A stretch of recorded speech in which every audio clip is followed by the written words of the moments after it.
പ്രകാശം കടത്തിവിടാത്ത glass, ceramic glass. ഏതു രാജാവിൻ്റെ കാലത്താണ് പള്ളിവാസൽ പദ്ധതി പ്രവർത്തനക്ഷമമായത്? ചിത്തിര തിരുനാൾ. ലോകത്തിലെ ഏറ്റവും പഴക്കമുള്ള നിയമസഭ, അൽത്തിങ്. ഇന്ത്യയിലെ ആദ്യത്തെ സിമന്റ് ഫാക്ടറി സ്ഥാപിതമായ നഗരം, ചെന്നൈ. എപ്പോഴും മുന്നോട്ട് ഏത് കായികോത്സവത്തിൻ്റെ ആപ്തവാക്യമാണ്? ഏഷ്യാഡ്. പ്രകൃതിവാതകം ആദ്യമായി ഉപയോഗിച്ച യൂറോപ്യൻ രാജ്യം, ഇറ്റലി. കേരളത്തിൽ സഭയ്ക്ക് പുറത്ത് സത്യപ്രതിജ്ഞ ചെയ്ത ഏക നിയമസഭാംഗം, മത്തായി ചാക്കോ. എവറസ്റ്റിനേക്കാൾ ഉയരമുള്ളതും പസഫിക് സമുദ്രത്തിൽ സ്ഥിതി ചെയ്യുന്നതുമായ പർവ്വതം, മൗനാക്കി. ഏത് മുഗൾ ചക്രവർത്തിയുടെ കാലത്താണ് ഹിന്ദുസ്ഥാനി സാഹിത്യത്തിൻ്റെ അഗസ്റ്റ്യൻ കാലഘട്ടം എന്നറിയപ്പെടുന്നത്? അക്ബർ. ഫ്രഞ്ച് വിപ്ലവത്തിൻ്റെ ശിശു എന്നറിയപ്പെട്ടത് നെപ്പോളിയൻ ബോണപ്പാർട്ട്.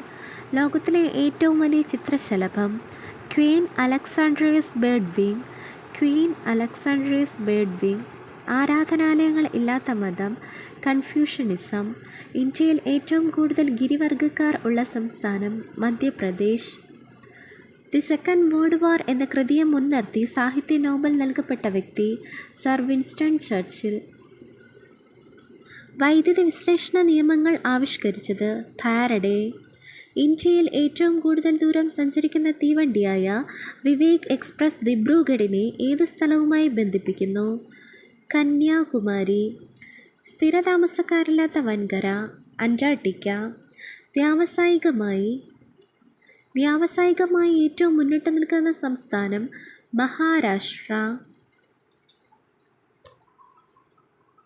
എത്ര വിധത്തിലുള്ള അടിയന്തരാവസ്ഥ പ്രഖ്യാപിക്കാൻ രാഷ്ട്രപതിക്ക് അധികാരമുണ്ട്? 3. ഇന്ത്യയിലെ ഏറ്റവും വലിയ tiger reserve, Nagarjuna Srisailam sanctuary. Nagarjuna Srisailam sanctuary. Raniganj കൽക്കരിപ്പാടം ഏത് സംസ്ഥാനത്താണ്? പശ്ചിമ ബംഗാൾ. ഇന്ത്യ ചരിത്രത്തിൽ ഏറ്റവും കൂടുതൽ സ്വർണ്ണ നാണയങ്ങൾ പുറപ്പെടുവിച്ച രാജവംശം, ഗുപ്തവംശം. ടൈഗർ ഓഫ് സ്പോർട്സ് എന്നറിയപ്പെട്ടിരുന്നത് മൻസൂർ അലി ഖാൻ പട്ടോഡി. ഏണസ്റ്റ് ഹമ്മിങ്ബേയുടെ മണിമുഴങ്ങുന്നത് ആർക്കുവേണ്ടി എന്ന കൃതിയുടെ പശ്ചാത്തലം, 1937 സ്പാനിഷ് ആഭ്യന്തര യുദ്ധം. ജൈനമതം സ്വീകരിച്ച ആദ്യ മൗര്യ ചക്രവർത്തി, ചന്ദ്രഗുപ്ത മൗര്യൻ. ഇൻഡോളജി എന്നാൽ ഇന്ത്യയെക്കുറിച്ചുള്ള പഠനം. റാണി ലക്ഷ്മിഭായ് തിരുവിതാംകൂറിൽ അടിമക്കച്ചവടം നിർത്തലാക്കിയത് ഏത് വർഷത്തിൽ? AD 1812. ജനനമരണ ദിവസങ്ങൾ പൊതു ഒഴിവായി കേരള സർക്കാർ പ്രഖ്യാപിച്ചിട്ടുള്ള ഏക വ്യക്തി, ശ്രീ നാരായണ ഗുരു. ISROയുടെ വാണിജ്യ വിഭാഗമായ ആൻഡ്രിക്സ് കോർപ്പറേഷൻ്റെ ആസ്ഥാനം, ബാംഗ്ലൂർ. UN രക്ഷാസമിതിയിൽ അംഗത്വമുള്ള ഏക ഏഷ്യൻ രാജ്യം, ചൈന. ഇന്ത്യയിലാദ്യമായി 1960 STD സംവിധാനത്തിലൂടെ ബന്ധപ്പെടുത്തിയ നഗരങ്ങൾ, കാൺപൂർ, ലക്നൗ. ഋഗ്വേദവുമായി സാമ്യമുള്ള പാഴ്സികളുടെ വിശുദ്ധ ഗ്രന്ഥം, സെന്ത് അവസ്തേ. ഇന്ത്യയിലാദ്യമായി വൃക്കമാറ്റ ശസ്ത്രക്രിയ നടത്തിയ ആസ്പത്രി,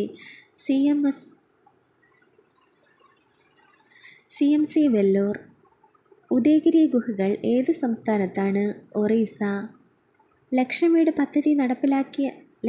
പദ്ധതി നടപ്പാക്കിയ മന്ത്രി, MN Govindan Nair. Thank you.